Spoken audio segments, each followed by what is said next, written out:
Assalamualaikum warahmatullahi wabarakatuh. Alhamdulillah wassalatu wassalamu ala rasulillah. Segala puji dan puja kehadirat Allah subhanahu wa ta'ala. Juga salawat dan taslim kepada Nabi besar Muhammad sallallahu alaihi wa ala alihi wa sahbihi wasallam. Pertama-tama mohon maaf teman-teman sekalian atas keterlambatan memulai taklim kita. InsyaAllah seperti biasa kalau anda menunggu ikhlas karena Allah subhanahu wa ta'ala dicatatkan pahala.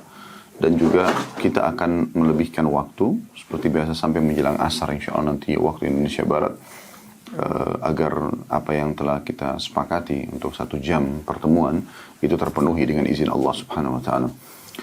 Dan kita akan kembali membedah di hari Kamis siang ini tulisan Syekh Abdullah bin Jarullah Alu Jarullah, wanita muslimah inilah surgamu. Dan kita sudah membahas panjang lebar pada pertemuan yang lalu bab kebijakan Islam dalam poligami dan bagaimana Islam datang menjelaskan panjang lebar masalah poligami, dan kita membutuhkan 2 pertemuan khusus dalam membahas masalah ini sampai bagaimana jawaban terhadap syubhat-syubhat yang banyak diangkat oleh orang-orang non-muslim sekaligus juga yang dibahas oleh orang-orang muslim berhubungan dengan masalah ibadah yang mulia ini ya, dan itu sudah panjang lebar kita jelaskan, maka saya tidak akan mengulangi lagi insyaAllah. Dan kita akan masuk pada kesempatan ini bab baru dalam buku ini, yaitu hijab bagi wanita muslimah. Saudariku muslimah, karena ini bahasan berhubungan dengan anda, maka karena judulnya wahai muslimah inilah surgamu, maka anda lebih fokus untuk mendengarkan ini, terutama ya, 2 golongan wanita yang belum berhijab dan yang kedua adalah yang sudah berhijab tapi masih ya setengah-setengah, belum menutup aurat maksimal. Nah, dan ini juga bermanfaat bagi setiap laki-laki kalau mendengarkan, karena mereka punya istri, mereka punya ibu, mereka punya anak perempuan. Dan pernah kami tekankan bahwasanya masalah-masalah wanita pun wajib diketahui oleh kaum laki-laki dari ilmu syar'i, seperti masalah haid, nifas, kemudian menyusui yang merupakan hak anak. Ini semua perlu agar dia bisa memandu dan menyampaikan kepada pasangan hidupnya bila memang dia belum memahami masalah hukum syar'inya. Baik, berbicara masalah hijab teman-teman sekalian, ini adalah satu kemuliaan bagi setiap muslimah. Dan ini adalah ciri khas kita. Ya, ini adalah ciri khas kita. Kalau seandainya ada wanita kafirah, perempuan yang kafir, kita berikan kepada dia hijab, ya, menggunakan jilbab dan busana muslimah sekaligus dengan pakaiannya, kemudian kita biarkan dia berdiri di satu tempat saja, lalu lewat wanita kafirah yang lain, wanita yang masih kafir yang lain, lalu kita tanya, kalau dia tidak kenal orang itu, agamanya apa? Pasti dia akan mengatakan muslim. Ini merupakan ciri khas, ya. Sebagaimana memang kalau laki-laki menggunakan kopiah haji misalnya, atau pakaian-pakaian khas muslim ya, umumnya, walaupun yang mengenakan orang non-muslim, pasti orang kalau ditanya, yang tidak mengenal dia, agama apa orang itu, dia akan mengatakan muslim. Dan ini memang harus ada ciri khas. Ya. Bahkan Nabi SAW dengan sangat tegas menekankan, man tashabba biqaumin fahuwa minhum. Siapa yang menyerupai satu kaum, maka dia sama dengan golongan tersebut. Maksudnya, melarang umatnya, ya, umat Islam untuk ikut-ikutan dengan orang non-muslim. Kita harus berpenampilan yang beda. Ya, tampil beda dari sisi pakaian, ya, pola hidup, pola makan. Kalau mereka terbiasa dengan menggunakan pakaian terbuka, kita pakaian yang tertutup. Laki-laki dan perempuan pun ada aurat, batasan yang kita tutup gitu. Dan kita lihat orang non-muslim tidak mengenal masalah ini. Mereka menggunakan pakaian yang mereka inginkan, apakah itu di jalanan, di pantai, ya, di mal-mal. Kalau umat Islam punya batasan-batasan. Kalau seorang wanita bersama suaminya, maka dia boleh bahkan tidak mengenakan busana, ya, karena terjadi interaksi biologis yang halal. Tapi kalau dia bersama dengan mahramnya, anaknya, ayahnya, ada batasan, ya, leher ke atas, ya, lengan ke bawah, ya, atau siku ke bawah, ke telapak tangan, betis atau lutut ke bawah, itu yang boleh terlihat. Ya, jadi tidak boleh terlihat bagian-bagian dada sampai ke wilayah paha ataupun kemaluan, ya. Ini walaupun dengan ayahnya, walaupun dengan pamannya, tidak ada batasan-batasan. Dan kalau dia bertemu dengan selain mereka berdua ini, suami dan mahram, maka dimutlakkan tidak boleh terlihat bagian tubuhnya. Yang paling ringan pendapat adalah boleh memperlihatkan wajah dan telapak tangan saja. Dan ini dalam mazhab Syafi'iyah. Selebihnya, mazhab Hanafiyah, Malikiyah, Hanabila, mereka umumnya menganjurkan bahkan menutup wajah dan telapak tangan. Agar memang setiap muslimah mendapatkan apa yang Allah janjikan dalam Al-Quran. Dzalika adna alla yu'zain. Tujuan utama berhijab agar mereka tidak diganggu. Agar mereka tidak diganggu. Karena wanita kalau keluar dalam sebuah hadis yang sahih dikatakan istashrafaha syaitan. Syaitan akan memantaunya. Yang mengikuti bedah buku kita dari awal ini faham tentang apa yang saya sampaikan ini. Istashrafa artinya kata sebagian ulama, orang kalau ingin melihat sesuatu yang jauh dan mungkin karena sangat silau cahaya matahari, biasanya dia meletakkan telapak tangannya di atas keningnya untuk melihat sesuatu yang jauh. Maka ini diistilahkan dengan istashrafa. Artinya syaitan memantau setiap perempuan yang keluar, tua ataupun muda, agar dia bisa menyesatkannya. Karena kapan wanita itu sesat menyimpang, maka kaum laki-laki akan ikut bersama mereka. Ini sulit sekali untuk dibendung. Kalau wanita yang ingin berzina, maka umumnya terjadi perzinahan tersebut. Walaupun dia jelek, walaupun dia tua. Biasanya begitu. Ya. Karena laki-laki sangat mudah terpicu syahwatnya. Tapi kalau laki-laki yang mau dan perempuan tidak mau, sangat sulit kecuali terjadi pemerkosaan. Jadi memang ada di masalah wanita. Ya. Makanya Islam datang menjaga dan betul-betul mengemas wanita ini sebagai orang yang harus dijaga. Ya. Tidak boleh sembarangan. Mereka harus tertutup. Mayoritas ya, ibadahnya dikerjakan dalam rumah. Bahkan Allah subhanahu wa ta'ala ya, membuat setiap muslimah yang melazimi atau mayoritas waktunya tinggal di rumah, ya, itu akan sangat dekat dengan Allah. Sebagaimana Nabi SAW katakan, dan paling dekatnya seorang muslimah kepada Allah pada saat dia berada di dalam tempat ya terdalam dari rumahnya, atau dia sedang berada di tempat terdalam dari rumahnya. Jadi memang kita lihat juga ibadahnya, sholat lebih afdal wanita di rumahnya. Kemudian juga tugas dia adalah kewajiban dia bagaimana menjaga rumah suaminya, bagaimana mengurus anaknya. Memang lebih banyak ke situ. Jadi mereka keluar dari rumah itu hanya pada saat ada kebutuhan dan bukan keinginan. Ya, saya sudah sering ingatkan, beda sekali antara kebutuhan dengan keinginan. Kapan kita selalu mengikuti keinginan kita, maka tidak akan pernah ada habisnya. Tapi kalau kita mengikuti kebutuhan kita, maka kita akan ada punya batasan-batasan tentunya. Hijab ini teman-teman sekalian, apalagi makin tertutup ya, makin mengikuti sunnah Nabi SAW, maka makin mulia seorang wanita itu. Dan makin terjaga. Saya pernah sampaikan dan saya ingatkan kembali, pernah diadakan eksperimen oleh sebagian muslim di Amerika. Seorang wanita jalan tidak berhijab, di satu jalan tidak berhijab. Sepanjang jalan itu, ya, mungkin kurang lebih 1 kilometer, itu ada sekian banyak laki-laki yang mengganggunya. Hanya karena pakaiannya terbuka gitu. Wanita yang sama, di waktu yang berbeda, jalan di jalan yang sama. Karena jalan itu termasuk jalan yang ramai protokol. Dia jalan dengan berhijab. Padahal hijabnya pun pas-pasan gitu. Bukan hijab yang menutupi yang syar'i benar gitu ya. Itu subhanallah sepanjang jalan tidak ada satupun laki-laki yang berani mengganggunya. Kuasa Allah subhanahu wa ta'ala. Ya.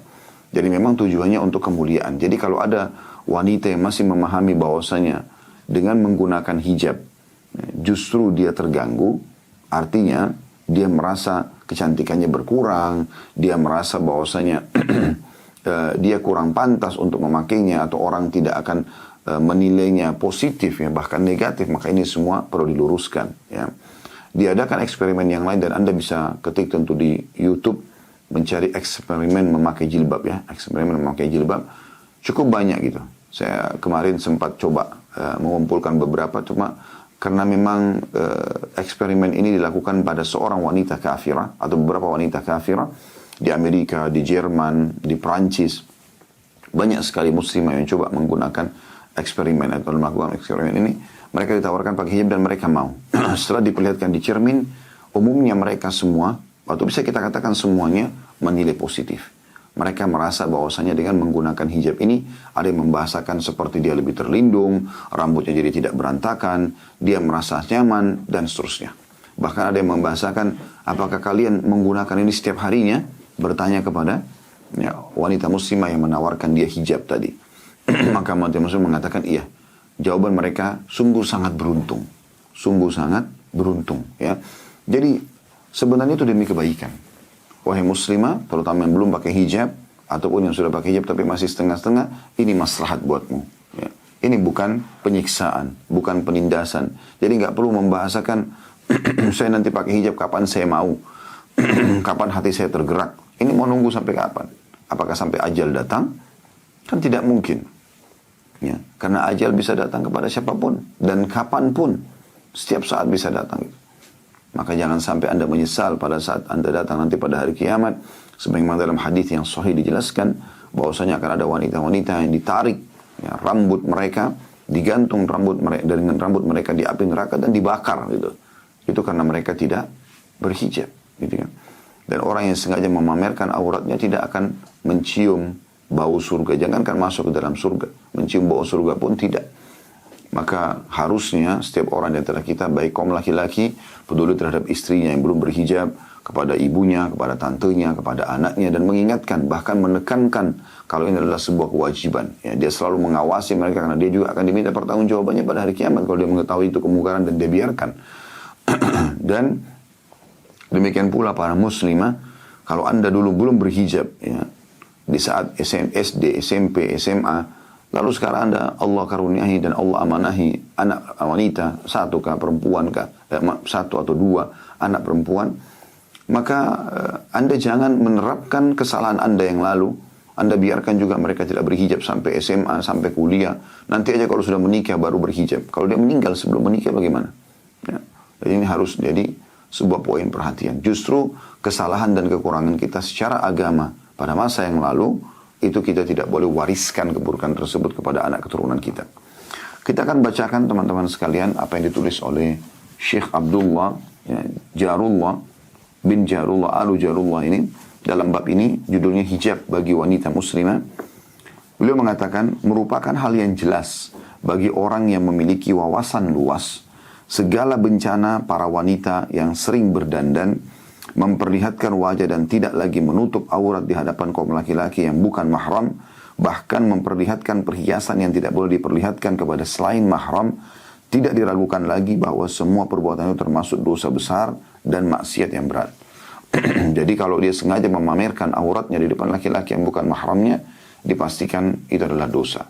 Dalam pendapat yang lain, yang mewajibkan masalah cadar pun, berarti menilai membuka cadar itu hukumnya haram. Ya. Jadi ada pendapat khilaf, ada pendapat mengatakan tidak, menggunakan cadar sunnah. Tapi khilaf di antara ulama. Kalau masalah wajah saja yang masih khilaf, dan itu pun mereka sangat tegas menekankan masalah itu. Ada yang mengatakan wajib seperti mazhab Hanabila atau Imam Ahmad, dan dalam mazhab sebagai mazhab yang lain mengatakan sunnah. Maka ini teman-teman sekalian, dalam masalah wajah yang menekankan pun sunnah, mengatakan tetap lebih baik menggunakan. Apalagi ya itu dasarnya memang boleh kelihatan wajah dan telapak tangannya. Tapi khilaf di antara mereka tentang masalah menutupnya wajib ataupun sunnah. Bagaimana dengan anggota tubuh yang lain? Ya, bagaimana dengan anggota tubuh yang lain? Dan ini harus diperhatikan baik-baik. Dan daripada kita selalu panen dosa, wahai muslimah, renungilah. Kalau setiap kali kamu jalan di satu jalan, dan di situ tidak berhijab pada saat jalan, di situ terdapat banyak laki-laki, anggaplah 10 orang laki-laki, mungkin dari penjual minuman, mungkin dari tukang sapu jalan, mungkin dari banyak yang lainnya, dan melihat Anda, sudah cukup Anda panen dari dosa dari 10 orang tersebut. Ya. Dan cukuplah syaitan membuat ada saja di antara mereka yang akan terkena fitnah. Apalagi Anda tidak mungkin keluar dalam kondisi berantakan. Umumnya orang akan keluar dalam kondisi rapi, bersih, yang dia faham secantik dia mampu. Maka pasti akan terjadi fitnah di sini. Dan Anda akan mendapatkan dosanya, ya. Dan ulama menjelaskan kalau seandainya ada orang yang menggunakan hijab dan diperkosa, tentunya jarang sekali terjadi, ya. Apalagi kalau dia sudah menggunakan cadar, menutup seluruh anggota tubuhnya, mungkin yang mau memperkosa pun berpikir ini cantik atau tidak. Tapi kalaupun ada orang berhijab kemudian diperkosa, dan dia berusaha mempertahankan kehormatannya, maka yang memperkosanya berdosa, dia mendapatkan pahala. Karena dia sebenarnya tidak menjadi penyebab gitu. Tapi kalau ada orang dasarnya terbuka anggota-anggota tubuhnya, sehingga dengan lenggok-lenggoknya dan dengan keindahan dan kecantikannya, dengan wanginya, menggoda sehingga diperkosa, dua-duanya dapat dosa. Yang memerkosa dapat dosa, yang diperkosa juga dapat dosa karena dia penyebab terjadinya perbuatan buruk tersebut. Jadi ini yang dimaksudkan oleh beliau ini maksiat yang bisa membawa pada hal tersebut. Ya. Dan ini tentu masuk dalam umumnya firman Allah Subhanahu wa taala, "Wala taqrabuz zina." Jangan dekati zina. Ya, maksudnya jangan pernah memulai menampilkan, menampakkan atau memulai hal-hal yang bisa membawa pada ujung-ujungnya zina. Dari tatapan mata, dari jaman tangan, dari yang didengar oleh pendengaran dan seterusnya, nanti kemaluan akan membenarkan semua itu. Dan ini termasuk dalamnya membuka aurat itu. Kata beliau selanjutnya, di antara sebab munculnya siksa Allah Azza wa Jalla dan turunnya bencana adalah karena wanita yang berdandan secara bebas dan memperlihatkan wajahnya merupakan faktor pemicu munculnya berbagai perbuatan keji, dilakukannya berbagai perbuatan kriminal, semakin tipisnya rasa malu dan banyaknya terjadi kerusakan. Kaum muslimin sekalian, kata beliau, bertakwalah kepada Allah dan jagalah mereka yang berada dalam asuhan kalian. Cegahlah istri-istri kalian melakukan perbuatan haram. Wajibkan mereka mengenakan hijab dan penutup aurat. Hati-hatilah terhadap kemarahan Allah dan siksanya yang pedih. Karena karena Nabi SAW telah bersabda, Innan nasa idha ra'ul munkara falam yunkiruhu awshaka an ya'ummahum Allah bi'iqabih. Saya ulangi, innan nasa idza ra'ul munkara falam yunkiruhu awshaka an ya'ummahumullahu bi'iqabi. Jika sebagian orang melihat kemungkaran tapi tidak mencegahnya, terutama yang punya kewajiban seperti suami pada istrinya, ayah pada anak-anaknya, ya, atasan pada bawahannya. Jika sebagian orang melihat kemungkaran dan mereka tidak mencegahnya, maka nyaris Allah akan memberikan siksa kepada mereka semua. Ini hadis riwayatkan Abu Dawud, An-Nasai juga Tirmidzi. Dalam hadis yang lain, kata Nabi SAW, perumpamaan kalian dengan orang-orang yang berbuat kemungkaran adalah seperti ibarat orang-orang keramaian manusia yang sedang berada di atas satu kapal. Berada di atas satu kapal. Nah, di kapal ini, orang-orang yang berbuat kebaikan ada di bagian atas kapal dan orang-orang berbuat kemungkaran berada di bawah kapal. Ya. Yang di bawah kapal ini setiap kali mau ngambil air, mereka harus naik ke atas. Maka mereka merasa terganggu dan risih. Ya. Yang di atas diibaratkan orang soleh, yang di bawah diibaratkan orang-orang yang berbuat kemungkaran. Mereka ya lebih dekat kepada Allah, para orang-orang wali Allah yang menjaga ibadah ini, maka dianggap mereka di atas kapal, dan orang yang bermaksiat berada di bawah kapal. Mereka setiap kali mau melakukan aktivitas, maka mereka melewati orang-orang soleh. Mau ambil air, mereka merasa terganggu. Akhirnya mereka sepakat mengatakan, bagaimana kalau kita jebol aja kapal dari bawah. Buat lubang, supaya kita bisa mudah ambil air gitu. Kata Nabi SAW, kalau kalian membiarkan mereka menjebol kapal tersebut, maka kalian semua akan tenggelam.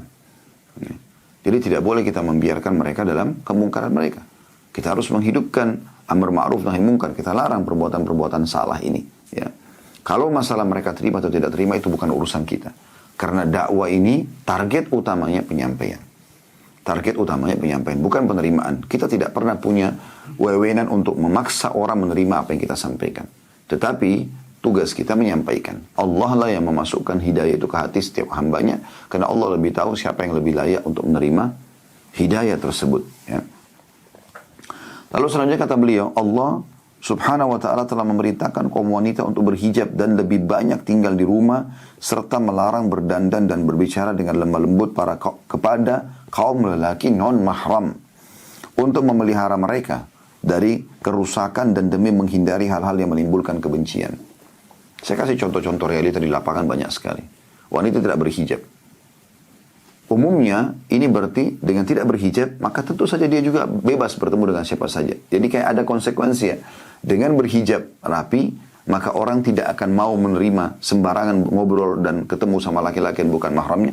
Dengan buka hijab, maka akan sangat terbuka untuk komunikasi dengan siapapun. Kadang-kadang bahkan ada orang berhijab juga begitu. Lost control seperti orang tidak berhijab. Tapi hijabnya masih bisa menjadi tameng bagi dia untuk melakukan perbuatan yang salah gitu. Ya. Kalau ada orang tidak berhijab, dan ini pasti akan dia terbuka sekali untuk berbicara dengan siapapun, ini juga akan membuka sekali pintu kemaksiatan. Membuka sekali pintu kemaksiatan. Setiap orang melihatnya akan kena fitnah, atau menjadi fitnah. Dan setiap orang melihatnya akan terdorong syahwatnya untuk melakukan perbuatan. Yang paling beradab saja, mungkin mereka menurunkan pandangan mata. Di bawahnya lagi, mereka akan terus melihatnya dan membayangkannya, gitu kan? Lebih bawah lagi, yang lebih parah daripada ini adalah orang akhirnya melakukan perbuatan kriminal pada dia. Dan itu wajar, karena dia sendiri yang menjadi penyebab pemicu hal tersebut. Ya. Dan ini berbahaya sekali. Berapa banyak rumah tangga yang rusak karena tidak berhijab. Si wanita yang sudah berstatus istri sekarang harusnya dia fokus melayani dan menikmati suaminya. Malah sekarang dia juga melakukan hubungan dengan laki-laki yang lainnya. Kenapa? Karena memang dia ingin selalu tampil indah di depan orang. Dan ini efek daripada tidak berhijab tadi. Dia selalu merasa dengan tampil di depan selain suaminya indah, maka dia akan dapat pujian-pujian. Dan ini membuka pintu-pintu dia komunikasi. Akhirnya HP-nya menggunakan password atau PIN tersendiri. Dia komunikasi. Dan itu banyak terjadi. Karena ada di antara kerabat kami seperti itu. Ya.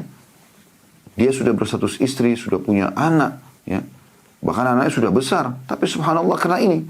Karena membuka pintu-pintu ini akhirnya terkena fitnah. Dan berhubungan dengan laki-laki lain. Dan ini terjadi. Subhanallah. Ya. Akhirnya cerai dengan suaminya. Tidak tertuju arahnya.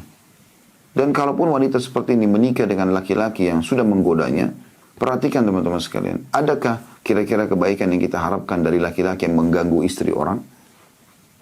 Yakin, pasti tidak mungkin. Sebagaimana hari ini dia ganggu Anda, wahai muslimah, dan Anda cerai dengan suami Anda lalu menikah dengan dia, maka besok dia akan ganggu istri orang lain lagi. Itu sudah umum. Kita kalau nikah dengan seorang playboy, dia memang suka gonta-ganti pasangan, ya, laki-laki ini, maka jangan heran setelah menikah dia pun akan seperti itu. Kita menikah dengan wanita yang tidak bisa mengontrol pandangan matanya, hijabnya, kemudian kita berharap setelah itu dia tidak selingkuh. Ini akan sangat sulit sekali. Kecuali betul-betul dia sudah taubat nasuha ya. Maka itu yang terjadi.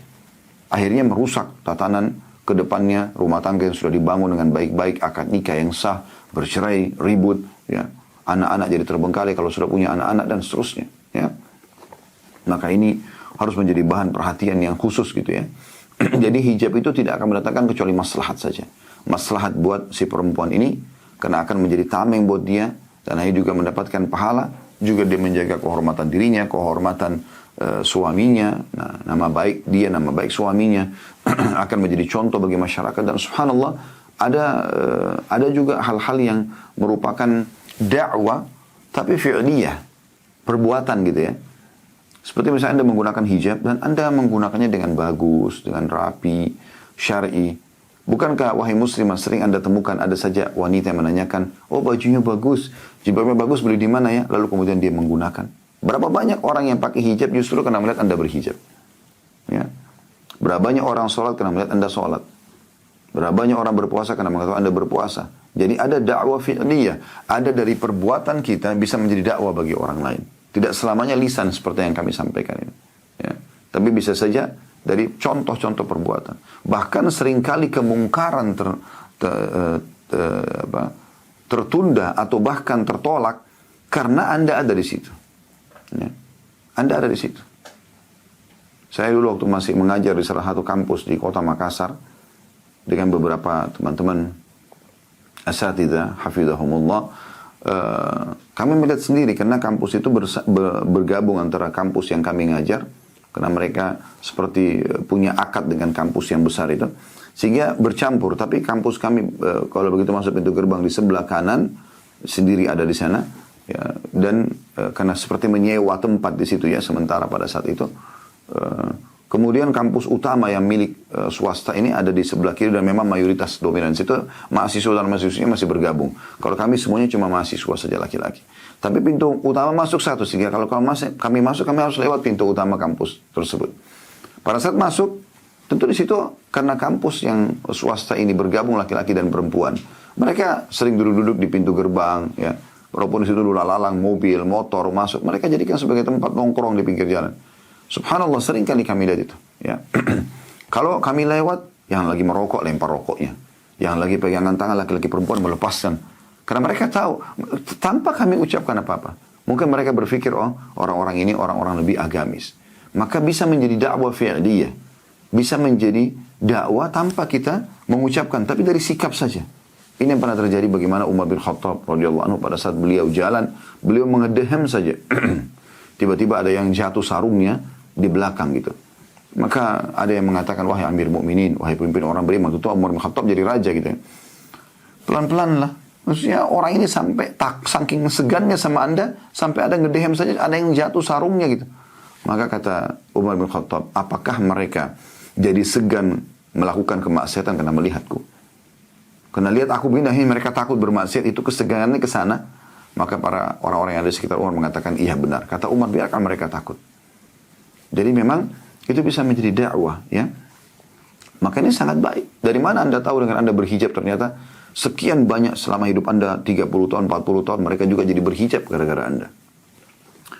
Kemudian penulis mengangkat firman Allah Subhanahu wa taala tentang masalah apa yang disebutkan dari paragraf terakhir yang saya bacakan ya.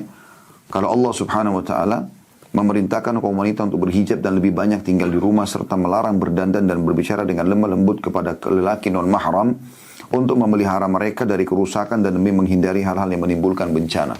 Sebagaimana Allah berfirman dalam surah Al-Ahzab ayat 32 sampai 33. Ini surah nomor 33 juga ya.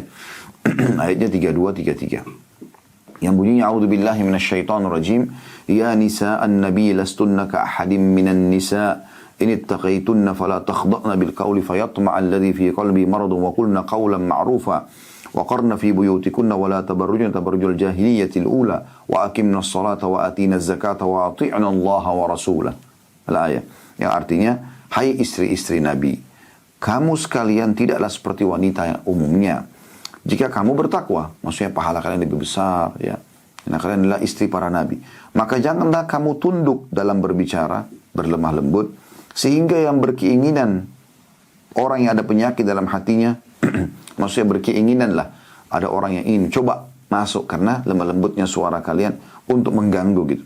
Dan ucapkanlah perkataan yang baik, sopan, sebutuhnya. Dan hendaklah kamu tetap di rumahmu dan janganlah kamu berhias dan bertingkah laku seperti orang-orang jahiliyah dahulu. Terbuka-buka. Ya. Dan dirikanlah sholat, tunaikanlah zakat dan taati Allah dan Rasulnya.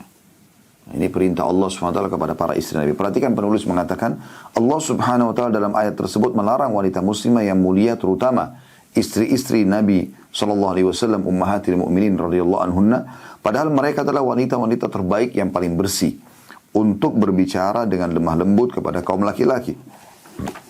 Yakni berbicara dengan suara yang dilembut-lembutkan dan dibuat-buat sehalus mungkin.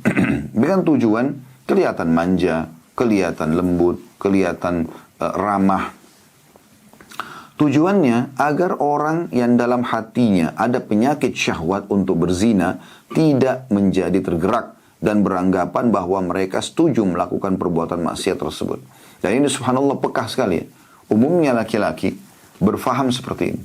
Artinya kalau ada seorang wanita di depannya sengaja dengan lirikan matanya, dengan gerakan rambutnya, dengan gemulai tangannya, dengan lembutnya suaranya, semua ini kalau dilakukan di hadapan seorang laki, laki-laki itu akan berpikir apa?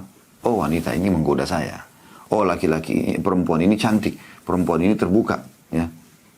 Kadang-kadang bahkan ada yang lebih agresif.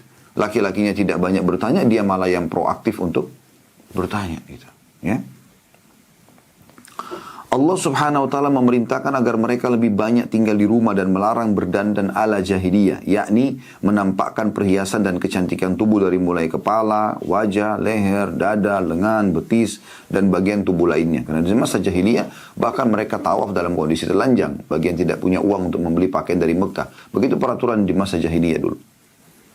Karena itu mengandung unsur kerusakan besar dan bencana tak terkira, selain juga dapat menggerakkan hati kaum lelaki untuk melakukan perbuatan yang menggiring kepada zina.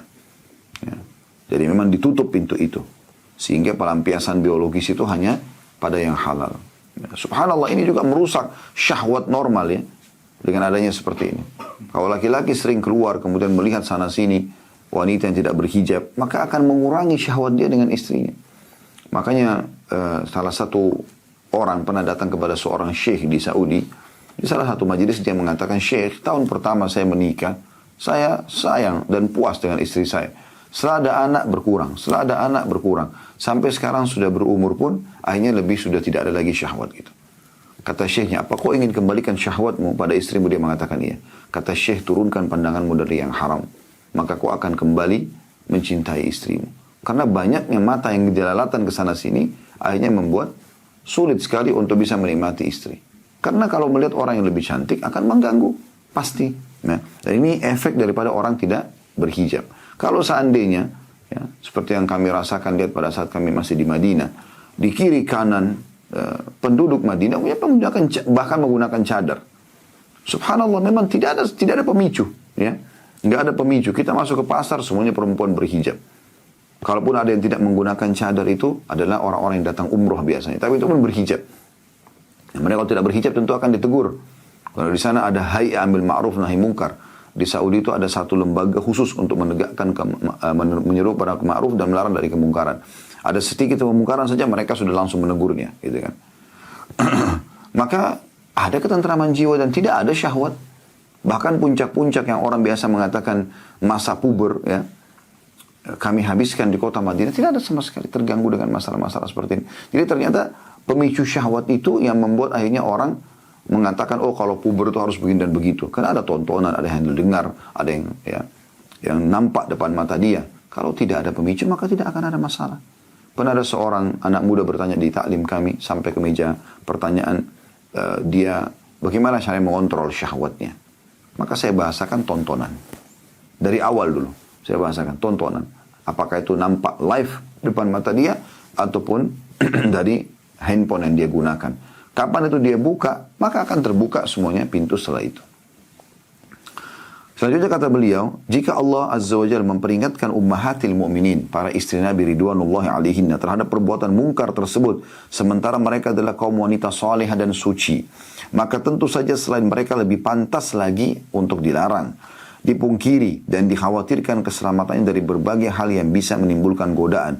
Semoga Allah memelihara kita sekalian dari bencana-bencana yang menyulitkan.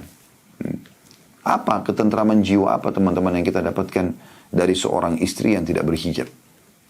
Bagaimana caranya seseorang laki-laki bisa tentram kalau istrinya tidak selingkuh? Sulit sekali gitu, ya. Sedangkan berhijab aja masih bisa melakukan perbuatan-perbuatan mungkar, apalagi tidak menggunakan hijab.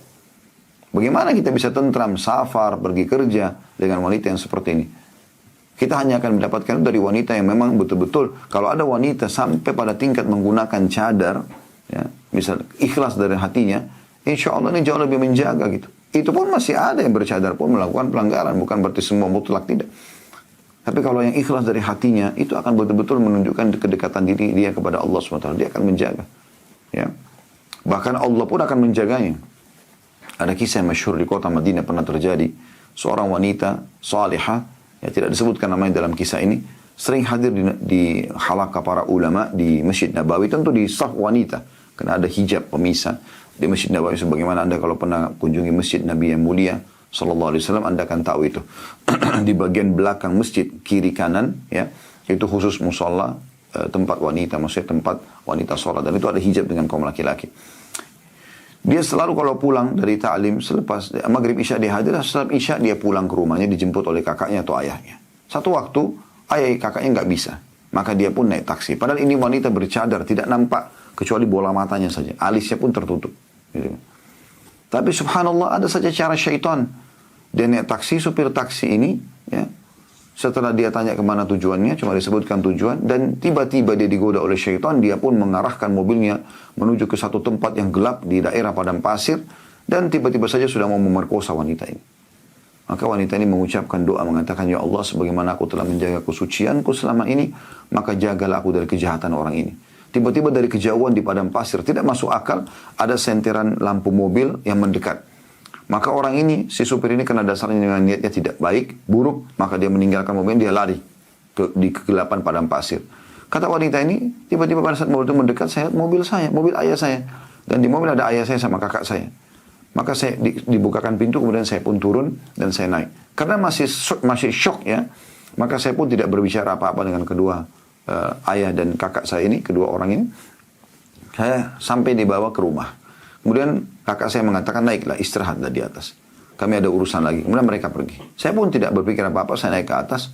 Tapi subhanallah, yang satu hal besar yang terjadi pada saat saya mengebel apartemen tempat kami tinggal dan dibuka, ternyata ayah dan kakak saya ada duduk di situ. Maka saya pun pingsan, tiba-tiba pingsan perempuan ini. Setelah pingsan disadarkan, ya kemudian ditanyakan, kenapa kau pingsan? Dia mengatakan pada ayah dan kakaknya, apakah kalian tadi berdua tidak menjemputku? Mereka mengatakan, tidak, kami belum pernah keluar. Maka dia pun menceritakan apa yang terjadi. Allah mendatangkan pertolongan yang tidak masuk akal. Karena dia menjaga hijabnya. Dia menjaga kemuliaannya. Ya. Dan ingat teman-teman sekalian, kapan kita menjaga hubungan kita dengan Allah Subhanahu wa taala, Allah mengatakan at-thayyibuna lit-thayyibat. Laki-laki yang baik pasti akan Allah datangkan perempuan yang baik, ya. Sebaliknya at-thayyibatu lit-thayyibin. Perempuan baik juga akan sama, ya. Perempuan yang baik akan dapat laki-laki yang baik. Sebaliknya kata Allah al-khabithuna lil-khabithat. Laki-laki buruk memang untuk perempuan buruk. Al-khabithatu lil-khabithin. Perempuan buruk juga untuk laki-laki buruk. Anda terbiasa di diskotik, di bar, dan segala macam, Anda akan dapat wanita yang sama seperti itu. Nggak ada orang yang terbiasa mabuk-mabuk segala macam, lalu mau cari istri di pesantren. Ya. Nggak ada itu. Atau laki-laki yang, perempuan yang biasa bergaul bebas segala macam, gayanya luar biasa, jauh dari agama. Kalau tiba-tiba mau nikah sama laki-laki soleh, ya, itu kayaknya nggak masuk akal gitu. Ya. Jadi fitrahnya mereka akan datang ke golongan mereka gitu. Sebagaimana juga tidak masuk akal seorang laki-laki soleh atau wanita solehah mau mencari perempuan di diskotik, di bar, di karaoke, atau mencari laki-laki yang seperti ini, pemabuk atau narkotika dan seterusnya. Ya. Selanjutnya kata beliau, kalau ummahatil mu'minin saja, wanita-wanita mulia Allah ingatkan untuk tidak boleh berlemah lembut bertutur kata dengan sahabat yang datang bertanya, yang punya hajat. Padahal mereka semua adalah orang-orang mulia. Nabi hidup di tengah-tengah mereka. Para istri Nabi adalah wanita mulia, para sahabat Nabi juga laki-laki yang mulia. Mereka mengetahui hukum-hukum Allah. Diingatkan seperti ini bagaimana dengan wanita yang lainnya? Kata beliau, sementara keumuman hukum bagi mereka dan bagi kaum muslimah lainnya juga diindikasikan oleh firman Allah Subhanahu wa taala. Artinya hukum ini berlaku bagi istri-istri Nabi dan berlaku juga pada setiap muslimah yang lain. Sebagaimana dalam firman tadi, ayat Al-Ahzab 33 yang bunyinya, A'udzubillahi minasyaitonirrajim wa aqimnas salata wa atina zakata wa ati'na Allah wa rasulah. Dan dirikanlah salat dan tunaikanlah zakat serta taatilah Allah dan Rasulnya. Ini kan tadi di akhir ayat yang kita bacakan ini, setelah perintah untuk ya menutup aurat, ya, menjaga tidak berlemah lembut berkata kepada orang-orang yang bukan mahram. Maka ini berlaku setelah itu perintah sholat, perintah zakat, dan mentaati Allah dan Rasulnya kepada para umat muslimin. Dan ini berlaku juga pada setiap muslimah. Kata penulis, karena semua perintah tersebut berlaku sebagai hukum yang umum bagi istri-istri Nabi SAW dan kaum muslimat atau kaum muslimah lainnya. Lalu Allah SWT berfirman dalam surah Al-Ahzab, masih surah yang sama tapi di ayat 53-nya. Tadi kita baca 32 sampai 33 ya. Di ayat 53-nya Allah mengatakan, ini tentang perintah hijab, ya. Tidak sering berinteraksi secara langsung. A'udzu billahi minasyaitonir rajim wa idza sa'altumuhunna mata'an fas'aluhunna min wara'i hijab. Dzalikum athharu liqulubikum wa qulubihin. Apabila kamu meminta sesuatu keperluan kepada mereka para istri-istri Nabi, maka mintalah dari belakang tabir. Cara yang demikian itu lebih suci bagi hatimu dan hati mereka. Jadi setelah turun ayat ini Al-Ahzab 53, dulunya sahabat kalau bertemu dengan para istri Nabi ngobrol, minta sesuatu yang penting, misalnya tolong sampaikan ke Rasulullah ini, tolong ceritakan kepada kami apa yang Nabi kerjakan di rumah. Dulu langsung mereka mendengarkan. Setelah turun ayat ini, maka ada hijab di antara mereka. Agar tidak bertemu secara langsung, ya. Itu saking luar biasanya harus menjaga sampai hajat-hajat yang umum pun disuruh tutup. Ya. Jadi kalau interaksinya, misalnya orang tamu datang ke rumah, dan ini banyak yang perlu kita perbaiki di Indonesia, ya. Bagaimana seseorang wanita muslimah walaupun suaminya tidak ada, dia tinggal sendirian di rumah, lalu laki-laki yang bukan mahram datang, main diterima sebagai tamu, main nyelonong masuk ke dalam rumah, ngobrol berdua dengan pakaiannya yang terbuka. Bagaimana bisa nggak jadi perselingkuhan seperti ini? Ya. Bahkan ada yang sangat parah itu, ya. Saya tahu sendiri kasus itu, sampai subhanallah, semoga Allah jaga si suami wanita ini, ya, seperti orang yang kena masalah kejiwaan setelah kejadian tersebut, ya. Dia memiliki seorang istri yang tidak berhijab pada saat itu. Kemudian sering teman-temannya bolak-balik bertamu ke rumah, dan istrinya keluar melayani seperti biasa, minuman, kue dan segala macam. Dan saking akrabnya sering ngakak-ngakak, ketawa-ketawa sama-sama, duduk sama-sama. Akhirnya Dia pun juga membiarkan temannya boleh datang ke rumahnya. Temannya sering datang di waktu suaminya tidak ada. Ngobrol berdua sama-sama istri orang ini. Sampai akhirnya suka-sukaan, dia cerai sama suaminya lalu nikah sama teman suaminya. Bagaimana perasaan suami orang ini? Dan betul-betul terpukul secara kejiwaan. Sudah susah, wanita mau ditarik kembali setelah suka orang lain sulit. Gitu kan? Kalaupun dia tinggal bersama suaminya, dia sudah dipenuhi dengan godaan syaitan, syahwat untuk melampiaskan kepada laki-laki lain. Nah, ini semua permasalahannya. Jadi kalau ada yang mengatakan, oh terlalu kolot tuh, masa harus ada hijab, kalaupun ketemu atau tidak ketemu secara langsung. Memang begitu adabnya. Apakah Anda sudah tahu dalam Islam, sunnah Nabi SAW, kalau Anda bertamu ke rumah orang, Anda dianjurkan tidak berdiri langsung di depan pintu yang akan dibuka? Ini pernah kita jelaskan dalam adab bertamu ke orang. Selain mengetuk pintu, kita berada di daun pintu yang tidak langsung pada saat dibuka pintu kita bisa lihat ke dalam. Agar tidak melihat mungkin ada wanita yang tidak berhijab. Ya. Sampai seperti itu. Kalau 3 kali kita bel atau ketuk, tidak dibukakan, kita dianjurkan untuk pulang. Karena jangan sampai pemilik rumah mungkin tidak ingin menerima tamu atau lagi ada masalah dengan keluarganya dan seterusnya. Jadi ada adab-adab dalam Islam gitu. Selanjutnya kata beliau, ayat di atas maksudnya Al-Ahzab 53 merupakan dalil tegas yang menunjukkan wajibnya wanita mengenakan hijab dan menutup aurat di hadapan laki-laki non-mahramnya. Dalam ayat di atas Allah telah menjelaskan bahwa mengenakan hijab itu lebih dapat menjaga kebersihan hati kaum lelaki dan wanita serta lebih menjauhkan mereka dari perbuatan keji yakni zina. Ya. Atau hal-hal yang dapat menggiring kepada perbuatan zina. Allah subhanahu wa ta'ala mengisyaratkan bahwa memperlihatkan wajah dan membuka aurat adalah perbuatan yang ditegur. Ya. Sementara mengenakan hijab adalah perbuatan suci dan selamat. Kaum muslimin sekalian, kata beliau, penuhilah diri kalian dengan adab-adab yang diajarkan oleh Allah. Ikutilah perintah Allah. Wajibkanlah istri-istri kalian mengenakan hijab yang merupakan jalan menuju kesucian dan keselamatan. Sebagaimana Allah yang maha suci dan maha tinggi berfirman, dalam surah Al-Ahzab ayat 59. Masih surah yang sama, tapi beda ayatnya. Tadi yang terakhir kita baca 53, ini 59. A'udzu billahi minasyaitonir rajim. Ya ayyuhan nabiyyu qul li azwajika wa banatika wa nisa'il mu'minina yudnina 'alaihinna min jalabibihin. Dzalika adna an yu'rafna fala yu'dzain wa kana Allahu ghafurur rahima. Hai Nabi, katakanlah kepada istri-istrimu, anak-anak perempuanmu, istri-istri orang mukmin. Nah, ini sekaligus menjawab kalau ada yang mengatakan khusus buat istri-istri Nabi saja ya. Hendaklah mereka mengulurkan jilbab mereka ke seluruh tubuh mereka. Dari kepala sampai ke kaki. Dan demikian itu agar mereka lebih mudah untuk dikenal. Karena itu mereka tidak diganggu. Ya. Dan Allah maha pengampun lagi maha penyayang. Yang sudah kita jelaskan tadi di awal pembukaan bagaimana mereka tidak diganggu bila berhijab yang benar ya. Kata jalabib ya, adalah bentuk plural dari jilbab. Ya, yudrina 'alaihinna min jalabibihin ya. Sementara jilbab sendiri adalah atau artinya adalah sesuatu yang dikenakan oleh wanita mulai dari atas kepala hingga menutupi dan melindungi seluruh tubuhnya. Allah subhanahu wa ta'ala memerintahkan seluruh wanita muslimah mengenakan jilbab panjang untuk menutupi lekuk tubuhnya. Mulai dari rambut, wajah dan seterusnya sehingga mereka dikenal sebagai wanita-wanita yang suci. Mereka tidak mudah kena godaan dan tidak akan menggoda kaum lelaki sehingga mereka sendiri yang akan terganggu. Ya. Maksudnya di sini mereka kalau terbuka maka akan terganggu oleh para laki-laki hidung belang. Ya. Karena tidak semua laki-laki itu bisa menjaga pandangannya. Ya. Jarang sekali yang bisa justru menundukkan pandangan dari hal-hal yang haram itu.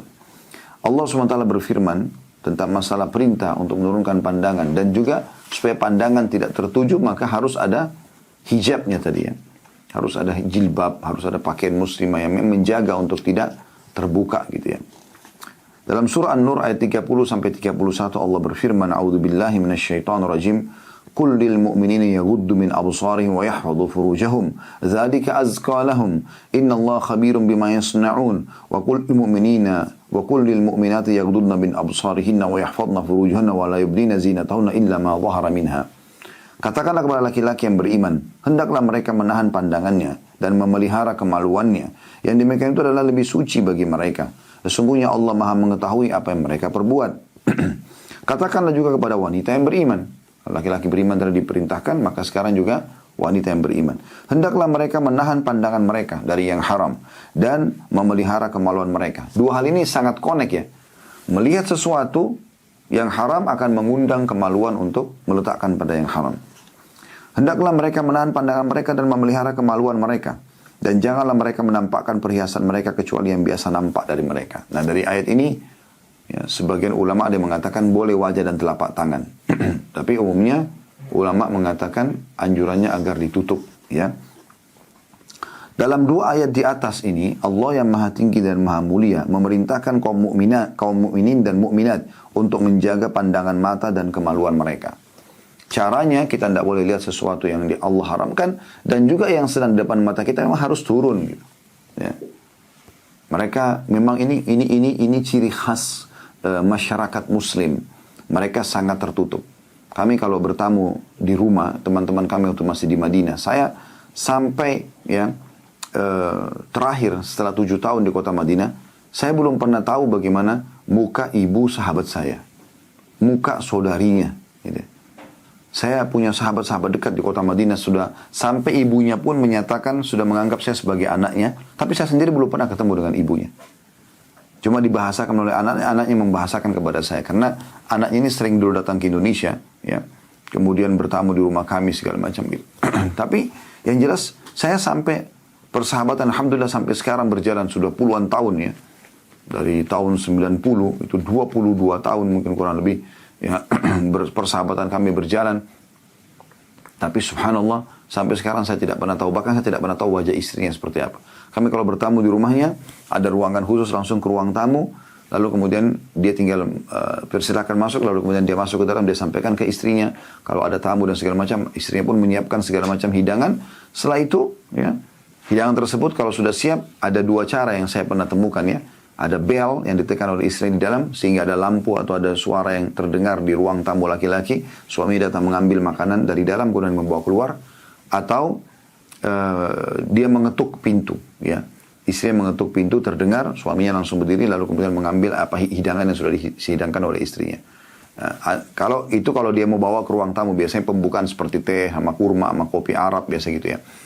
Kalau makanan yang besar biasanya istrinya siapkan di satu ruangan lagi. Di meja makan ataupun umumnya mereka tidak pakai meja makan ya, melantai ya, di satu ruangan. Setelah siap kemudian dia mengetuk pintu atau menekan bel tadi, lalu istrinya masuk ke dalam bagian rumah yang ditutup dengan pintu, lalu kami pun dipersilakan masuk ke ruangan tersebut makan. Begitu selanjutnya.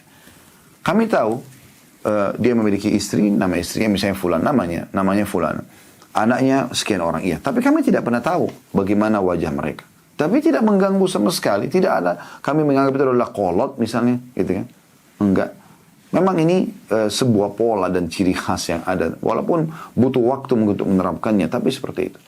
Ya, kalau mungkin kita harus ketemu pun kita mengetahui istri si Fulan di tengah jalan segala macam itu berbeda. Memang itu apalagi di Indonesia ya. Tapi paling tidak kita di Indonesia ini teman-teman sekalian. Berhijablah. Dan jangan berduaan. Maka dijaga ini supaya memang tidak terbuka pintu-pintu pelanggaran-pelanggaran agama. Kalaupun kita harus ketemu ya kemudian secara umum dalam perjalanan, dalam konsultasi, di pasar, di mall, kebetulan ketemu, Assalamualaikum, itu umum. Mungkin masih bisa kita katakan ditoleransi. Tetapi kalau berduaan, ya, di mobil berduaan, di ruangan berduaan, segala macam, maka ini maksud umumnya sabda Nabi SAW, kalau laki-laki dan perempuan berduaan, yang ketiganya syaitan. Udah jelas jawabannya. Kalau syaitan kemana arahnya? Kemudian beliau mengatakan, ya setelah menjelaskan atau menyebutkan surah An-Nur ayat 30-31, dalam dua ayat di atas Allah yang maha tinggi dan maha mulia memerintahkan kaum mukminin dan mukminat untuk menjaga pandangan mata dan kemaluan mereka. Semua itu karena besarnya dosa perbuatan zina dan segala bentuk kerusakan terjadi karena perbuatan tersebut. Karena lepas pandangan tanpa kontrol merupakan sebab penyakit hati dan sebab terjerumusnya seseorang dalam perbuatan zina. Mungkin ada yang mengatakan, tapi kan saya kalau lihat saya nggak berzina. Itu Anda mengatakannya sekarang.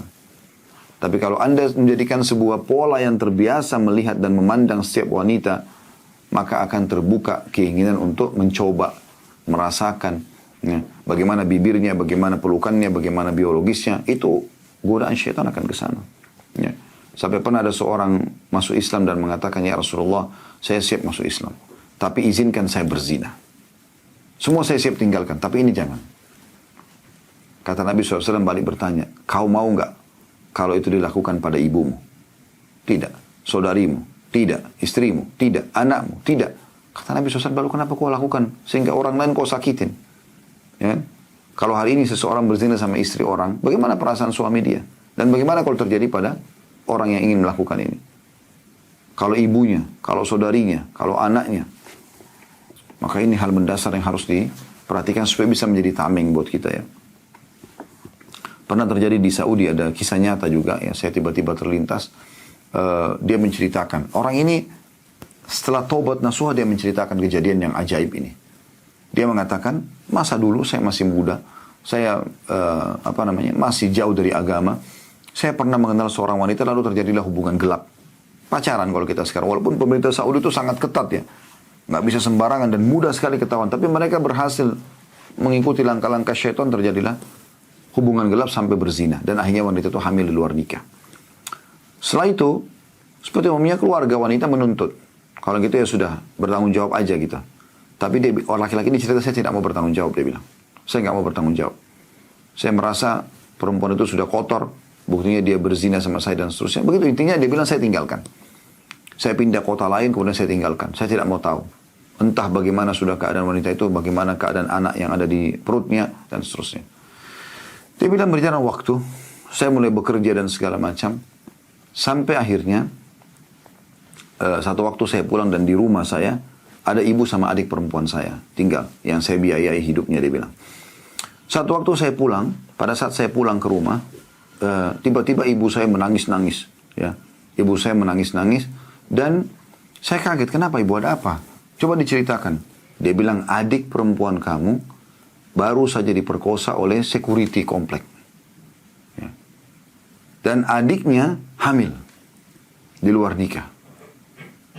Dia bilang tiba-tiba, dan ini sudah berjalan sekian tahun ya. Dia bilang tiba-tiba saya teringat perbuatan buruk saya dulu. Allah jadikan kepada adiknya yang dia naungin gitu, yang dia sayangin. Lalu kemudian berjalan waktu, saya waktu itu belum bertaubat dia bilang. Berjalan waktu, saya menikah, saya punya istri, ya. Kemudian saya punya anak perempuan. Terjadi lagi setelah sekian tahun, anak saya mulai beranjak gadis. Ternyata anak gadis saya dikenal oleh seorang laki-laki dan juga sama hamil di luar nikah. Bagaimana Allah Subhanahu Wa Taala cemburu dengan perbuatan pelanggaran seperti ini. Jadi bisa terjadi pada kita, na'udzubillah. Semoga Allah jaga ya. Kita berdoa kepada Allah SWT, semoga apa yang pernah kita lakukan dulu tidak dibalas dengan hal yang sama. Tapi setelah belajar seperti ini harus ke depannya kita perbaikin, teman-teman sekalian. Karena ini bisa berefek kepada diri kita juga.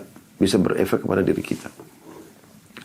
Selanjutnya kata beliau, sementara menjaga pandangan termasuk jalan keselamatan. Menjaga pandangan dan kemaluan lebih dapat menjaga kesucian seorang mukmin di dunia dan di akhirat. Kita memohon kepada Allah agar selamat dari perbuatan atau semua perbuatan buruk tersebut. Ada kisah, Allahu a'lam kebenaran, tapi saya pernah dapatkan di YouTube. Tapi bisa kita ambil hikmah dari situ. Seorang laki-laki dari Maroko, dia di Perancis pada saat itu dia naik sebuah lift.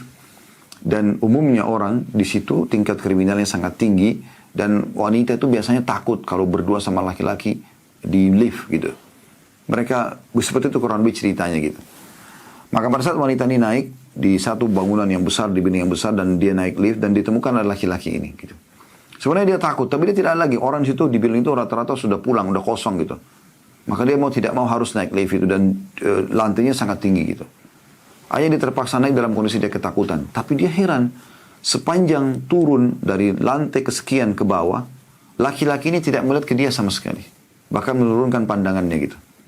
Dia tidak tahu kalau ini laki-laki, perempuan ini kafirah dan laki-laki ini muslim kebetulan. Sampai yang terbuka pintu lift lalu kemudian keluarlah wanita tersebut. Tapi dia penasaran, dia belum pernah melihat selama hidup dia ada laki-laki tidak mau lihat ke dia. Pasti lihat ke dia gitu. Maka dia tanya, mohon maaf saya mau tanya sesuatu. Dia tanya laki-laki tersebut. Dia bilang, kenapa tadi kamu nggak lihat saya sama sekali? Dia mengatakan karena agama saya melarang. Anda bukan mahram saya. Apa itu mahram? Anda bisa saya nikahi. Kalau mahram tidak boleh nikahi seperti ibu dan seterusnya. Maka saya tidak punya hak untuk melihat dan menikmati Anda. Maka dia kaget gitu wanita ini. Dia pertama kali mendengar ada ajaran agama seperti ini. Begitu memuliakannya wanita gitu. Tidak boleh sembarangan jelalatan orang menikmati tubuhnya. Padahal dia sangat terbuka gitu. Sampai akhirnya ringkas ceritanya, dia tertarik dengan Islam, belajar Islam, kemudian dia masuk Islam, lalu dia menikah dengan laki-laki muslim tadi. Ya. Selanjutnya kata beliau, kita sudah memaklumi konsekuensi timbulnya kerusakan dan godaan akibat wanita yang menampakkan tubuhnya. Itu diindikasikan oleh riwayat Aisyah dari kisah fitnah atas dirinya. Diceritakan bahwa Aisyah radhiyallahu anha segera menutup wajahnya ketika ia mendengar suara Safwan bin Mu'attal As-Sulami. Aisyah radhiyallahu anha berkata, ia sudah mengenalku sebelum turun ayat hijab, ya, dalam riwayat Bukhari Muslim. Riwayat itu menunjukkan kaum wanita setelah turun ayat hijab tidak lagi dikenal karena menutup wajah mereka dengan cadar. Dan sudah dimaklumi kebiasaan kaum wanita dewasa ini terbiasa bebas dan suka berdandan serta memperlihatkan lekak-lekuk tubuh mereka.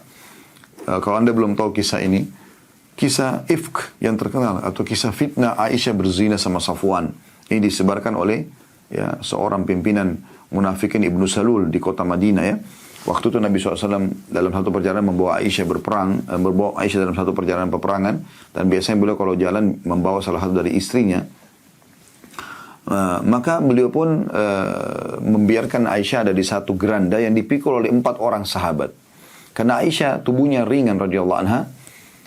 Pada saat pasukan sedang beristirahat, Aisyah keluar dari geranda tersebut dan ingin menyelesaikan hajatnya. Maksudnya ke padang pasir gitu ya. Menyelesaikan hajatnya di padang pasir tersebut. Buang air kecil, buang air besar, entah. Tapi yang jelas menyelesaikan hajatnya gitu. Yang jelas teman-teman sekalian, setelah Aisyah kembali ke arah pasukan sudah jalan, bergerak. Maka Aisyah mengatakan, saya sedang duduk di atas sebuah batu menunggu.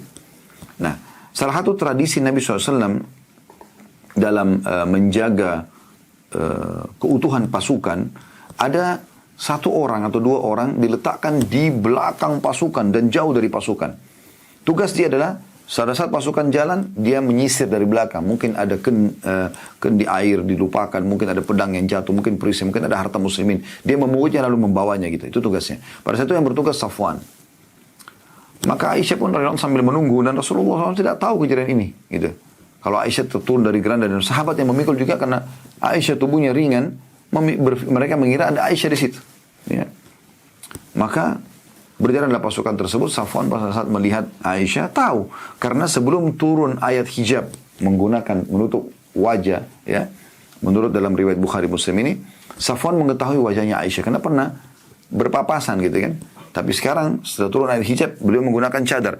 Maka pada saat itu Aisyah membuka cadarnya, begitulah Safwan langsung menutupnya. Gitu kan. Tapi Safwan mengetahui sambil mengatakan innalillahi wa inna ilaihi raji'un. Kami milik Allah dan kami akan kembali kepada Allah. Kemudian Safwan pun mendekatkan untanya tanpa melihat ke arah Aisyah.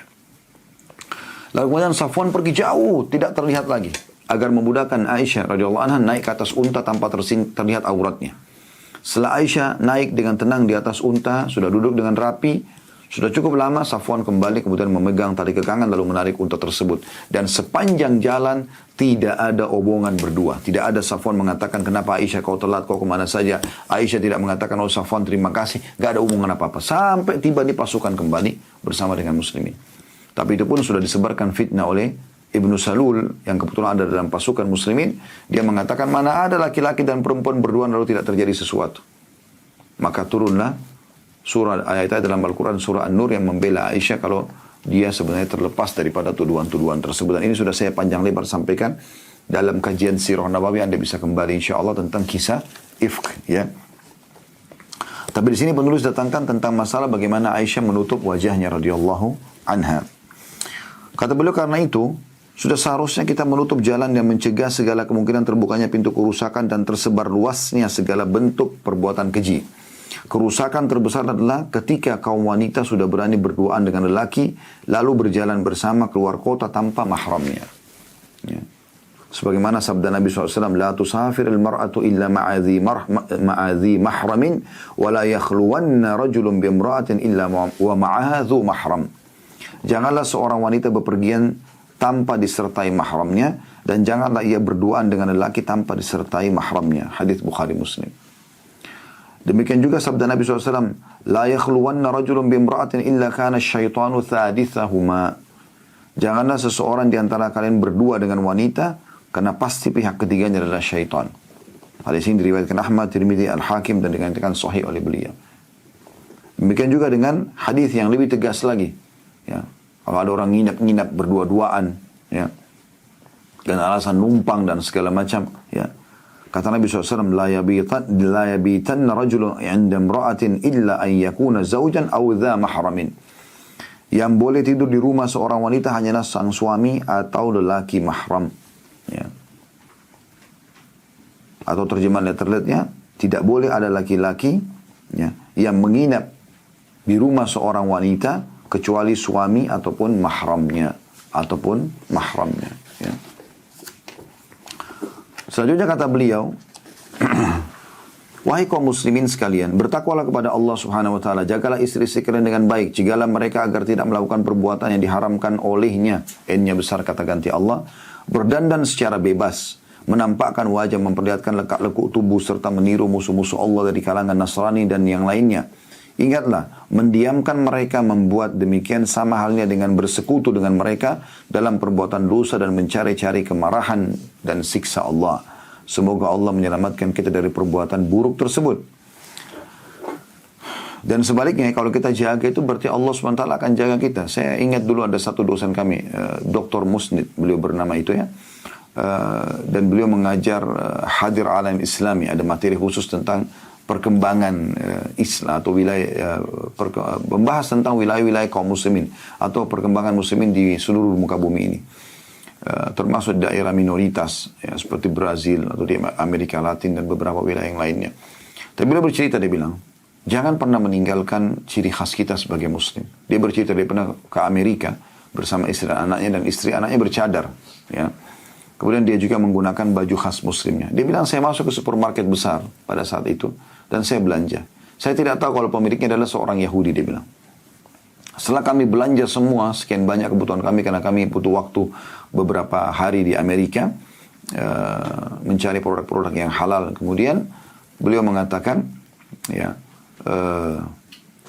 pada saat itu, tiba-tiba di kasir, digratiskan. Lalu, saya bertanya, dia bilang kepada kasirnya, siapa yang gratiskan saya? Dia bilang pemilik supermarket ini. Dan setelah selesai Anda mengambil kemasan barang-barang Anda ini, pemilik supermarket ini menunggu ada di ruangannya. Maka kata Dr. Bustin ini, beliau cerita di kelas ya, sekian banyak 50 mahasiswa yang mendengarkan itu kurang lebih. Beliau mengatakan kemudian saya pun datang ke ruangannya, ternyata dia seorang Yahudi. Setelah dia menanyakan saya dari mana, saya jelaskan saya dari Saudi, tinggal di kota Madinah dan seterusnya. Saya ditanya beberapa lama di Amerika, saya ceritakan semua. Setelah itu, saya tanya kepada dia. Dia bilang, kenapa Anda gratiskan saya dengan keluarga? Dia bilang, karena saya kagum Anda bisa mempertahankan pakaian Anda, ciri khas Anda sebagai Muslim di tengah-tengah kehidupan masyarakat Amerika ini.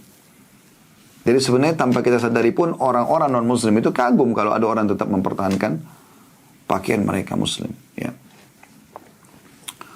Selanjutnya kata beliau, di antara kewajiban terbesar kita adalah memberi peringatan kepada kaum lelaki agar tidak berduaan dengan kaum wanita, masuk ke kamar mereka atau bepergian bersama mereka tanpa disertai mahram, karena itu termasuk hal yang menggiring kepada perbuatan haram. Nabi SAW bersabda, ma taraktu ba'di fitnatan adarra 'ala rijali minan nisa. Tidak aku tinggalkan bencana yang lebih berbahaya bagi kaum lelaki daripada wanita. Hadis Bukhari Muslim. Tapi kalau ada mahramnya lain. Suami istri berangkat, kemudian rame-rame, itu lain.